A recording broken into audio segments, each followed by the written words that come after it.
I made it no secret that I've done like video review series of like movie companies and studios like that, like Disney, Warner Bros, DreamWorks, 20th Century Studios, Universal Pictures, Columbia Pictures, and but to but in this year's studio company review series is a different one, an infamous one at the same time. That being, we're taking a look at Asylum movies. Yeah, that's right. The company that gives us mockbusters of big movies like Age of Hobbit, The Terminators, Cargo, Izzy's Way Home, Monster vs. Ape, you name it. But, but this is going to be different because today is January 16th, and not instead of January 1st, because this is gonna be I'm gonna review Asylum movies once a month. Like don't expect a Asylum review tomorrow. Expect it next month on February, and the following month in March, and the following month in April, and and all the way to December. So to kick things off, we're not starting out with a mockbuster. We're starting out with their first movie, Bellyfruit, which is a movie that is a little hard to find, but I was lucky enough to find it on YouTube from a YouTube channel, and you can see right here on the screen. And this is a movie where about young pregnancy. Yeah, and teenagers smoke a lot, and our three main leads are three female leads are teenagers who get babies, although one of them is about to get one in the movie, but might have just had it after the movie. But they have like personal issues, either with like with their love lives or their like parents, like with like Christina and with her mom, and Shanika with her mom, and but Ceci with Oliver, played by Michael Pena, and a very young him, which is kind of interesting to see that an actor, one of his earlier roles was in an Asylum movie, which is kind of cool or kind of funny. So I have some good news and bad news. Bad news is it's not as bad as you thought it would be from a Asylum movie. The bad news is it's not great. It's still not great. I won't say it's an abomination, but it's not a memorable movie.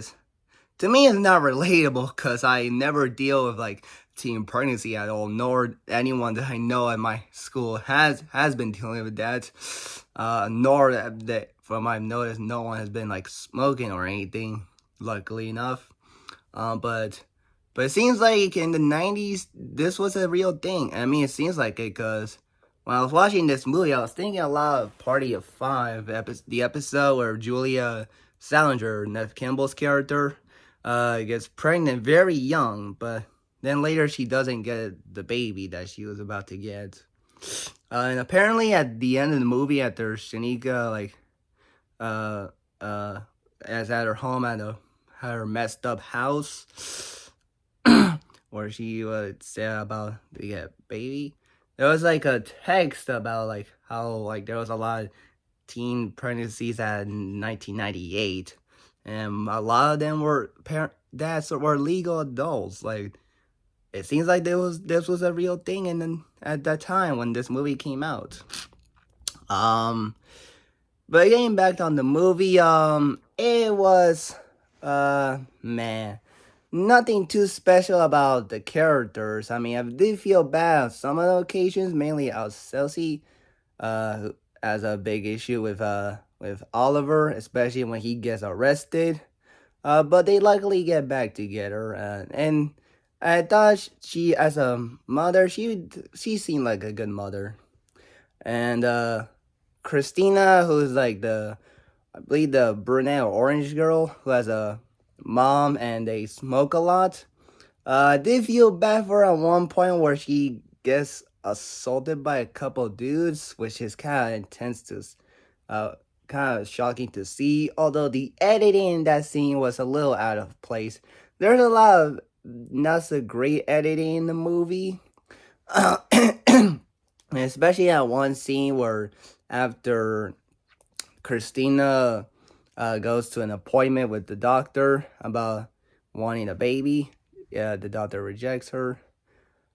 She and they have an she and her mom have an argument, but it stops very quickly and it cuts back to Shanika and Damien together. Who I think Shanika is kind of a selfish, especially at the end with her like the mom, like how mom punished her, and she does not treat it well. Like that was kind of selfish for, and and her caring about having a baby is just whatever, I guess. I mean, I really am not sure if I want one because I don't know if I'm the best person to be a parent. I don't know. It's not a movie that can relate that much, or at least yet. Who knows? Um, uh, and but I really thought the movie there was some audio. The audio is a little too loud sometimes, especially with the music. Uh, and some like the acting is fine. Overall, this movie was not something I would watch again. But it's not unwatchable. It could be a movie that can be uh in, I don't know. I mean, this movie's obscure, but maybe this review could have could gain people's attention to the movie by this review. So let me know your thoughts on the movie. Let me know of Bellyfruit if you've seen it. I'll put a link in the description. So let me know your thoughts if you've seen the movie before or during this review. Let me know. And peace out, bye, and stay tuned for next month for some actual mockbuster Asylum reviews.